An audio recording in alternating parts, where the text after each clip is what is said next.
બેઠક 12મી સદુ પાંડેગઢ મહાપ્રભુજી બિરાજે છે.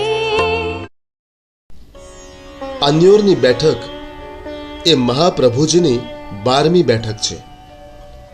આ બેઠક વ્રજમાં ચંદ્ર સરોવરથી 2 કિલોમીટર, જતિપુરાથી 6 કિલોમીટર અને ગોવર્ધનથી 3 કિલોમીટર દૂર સદુ પાંડેના ઘરમાં આવેલી છે. આન્યોર ગામ શ્રી ગિરિરાજજીની તળેટીમાં આવેલું છે.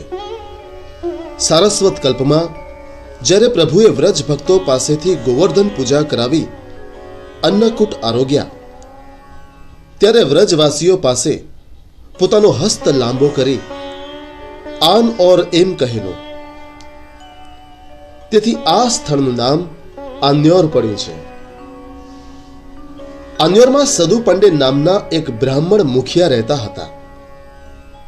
તેમના પત્નીનું નામ ભવાની અને પુત્રીનું નામ નરો હતું.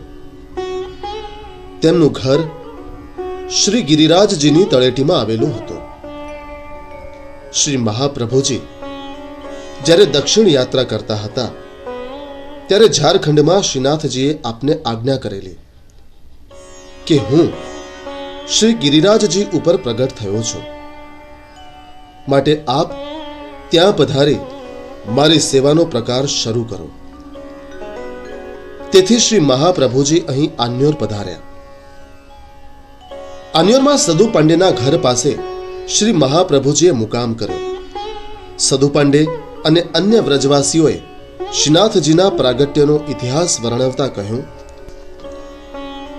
એક વ્રજવાસીની ગાય દરરોજ સવાર અને સાંજ શ્રી ગિરિરાજજી ઉપર જઈ 2 શિલા વચ્ચેના એક છિદ્રમાં બધું દૂધ સ્ત્રવી દેતી હતી. કેટલાક જ્ઞાની વૃદ્ધોએ કહ્યું, ત્યાં જરૂર દેવ કે દ્રવ્ય હશે. તેથી બધાએ જ્યારે એ શિલા ખસેડી તો ખરેખર શ્રીનાથજીની ડાબી ભુજાના દર્શન થયા. પછી વિક્રમ સંવત 1535ના ચૈત્રવદ 11ના મધ્યાહન સમયે શ્રીનાથજીના મુખારવિંદના દર્શન થયા. ત્યારથી અમે એમની સેવા કરી ભોગ ધરીએ છીએ. શ્રી મહાપ્રભુજી આજ્ઞા કરી કે આવતીકાલે અક્ષય તૃતીયાનો શુભ દિવસ છે. સવારે શ્રીનાથજીને બહાર પધરાવી મંદિર બનાવી સેવાનો પ્રકાર શરૂ કરીશું. આમ વિક્રમ સંવત 1550ના વૈશાખ સુદ ત્રીજના શુભ દિવસે સવારે ગોવિંદ કુંડમાં સ્નાન કરી શ્રી મહાપ્રભુજી શ્રીનાથજીને મળવા શ્રી ગિરિરાજજીની તળેટીમાં પધાર્યા. પોતાના પ્રાણ વલ્લભ એવા શ્રી વલ્લભ પધારી રહ્યા છે એ જોઈને શ્રીનાથજી બાવા શ્રી ગિરિરાજજીની કંદરામાંથી બહાર પધાર્યા અને સામેથી બાળકની જેમ દોડીને પ્રસન્ન થઈ પ્રેમથી અમને ભેટી પડ્યા. ત્યારબાદ શ્રી મહાપ્રભુજીએ આન્યોરમાં પાછા ફરી સદુ પાંડેના ઘેર 3 દિવસ બિરાજી શ્રીમદ ભાગવતનું પારાયણ કર્યું.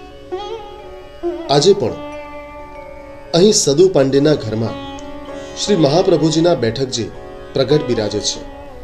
આપણે શ્રી મહાપ્રભુજીના આ બેઠકજીને ભાવથી દંડવત કરી જારી ચરણ સ્પર્શનો લાવો લઈએ.